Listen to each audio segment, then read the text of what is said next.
Thanks, Matt. Can everyone hear me? Is this not talking loud enough for everyone to hear? Yeah. Okay. My name's Mark Taylor, as Matt said. I'm a financial planning manager with the NAB. I'm also what I call a certified financial planner. I'm a member of the Financial Planning Association in Australia.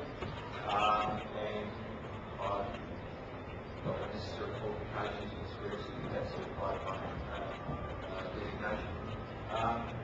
I wasn't quite sure what we were talking about today. So what I brought along is a little presentation, as it says there, Beyond Tomorrow, Planning Your Financial Future. And what this presentation is really all about is just taking you through theoretical first, if you like, and just some of the things that happen throughout your life and how financial planning will help them achieve their goals. Okay, so moving straight into the presentation. All of this works. Okay. General advice warning. By law, we have to tell you that this is general advice. It's advice that you shouldn't act upon without seeking specialist advice which relates to your own personal circumstances. That's really all that says there. So really, the whole point of that is don't waste that and do anything or say today without speaking to somebody about your own circumstances. Okay, I'm not going to talk about Peter's budget. I'm not going to talk about superannuation. We're not going to talk about the stock exchange today. We're going to first of all, we're going to talk about taking a long holiday in New Zealand. You might wonder what relevance taking a long holiday in New Zealand has got to do with financial planning. So let's just explore that a bit more. What are the sorts of things that a person would do if you're planning a holiday?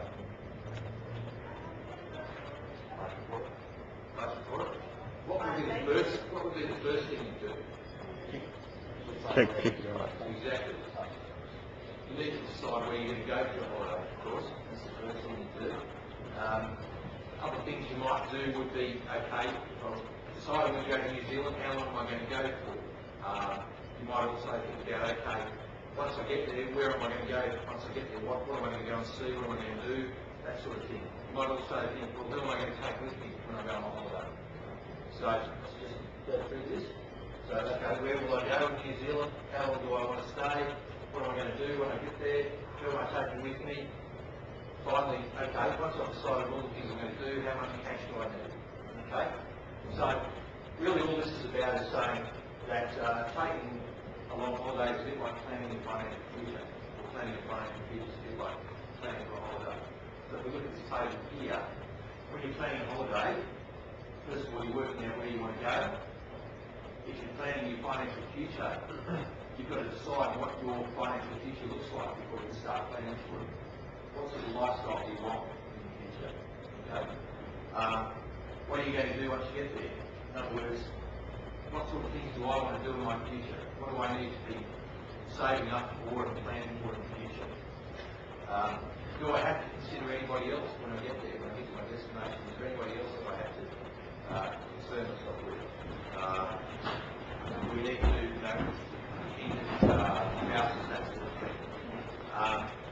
Then we can go, okay, well, how much money do I need to support that lifestyle that I'm planning for myself? And then finally, we get down to how do I organise my finances? What's available to me to achieve that future? Okay. So we're just going to go on a little journey with this person. We're looking for a few slides here.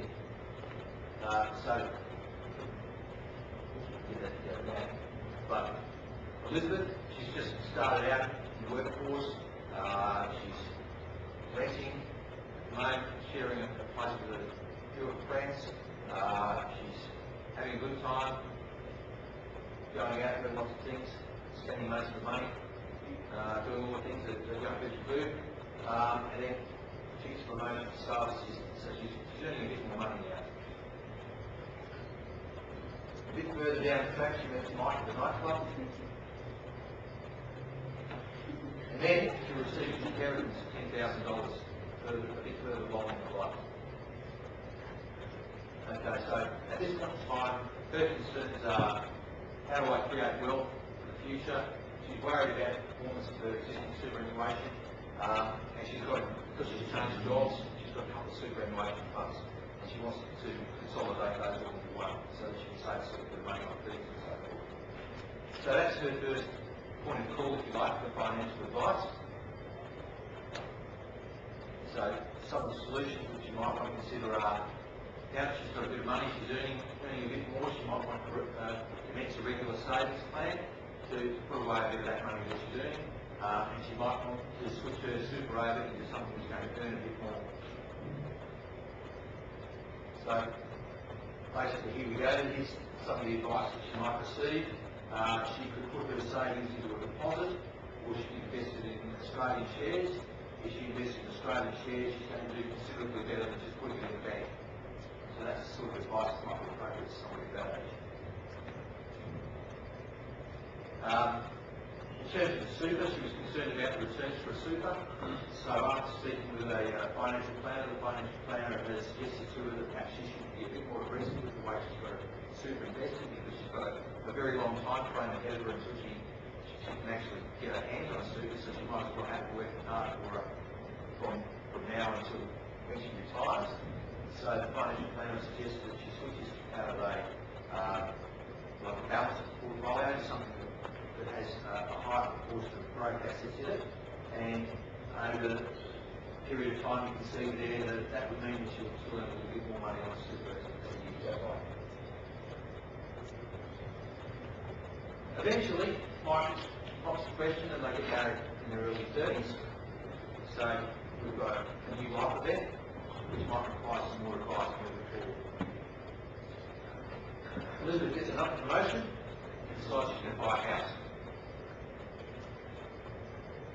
Further down the track, they have twins, Jared and Peter. So there's a whole lot of things happening now in their life which they need to plan for.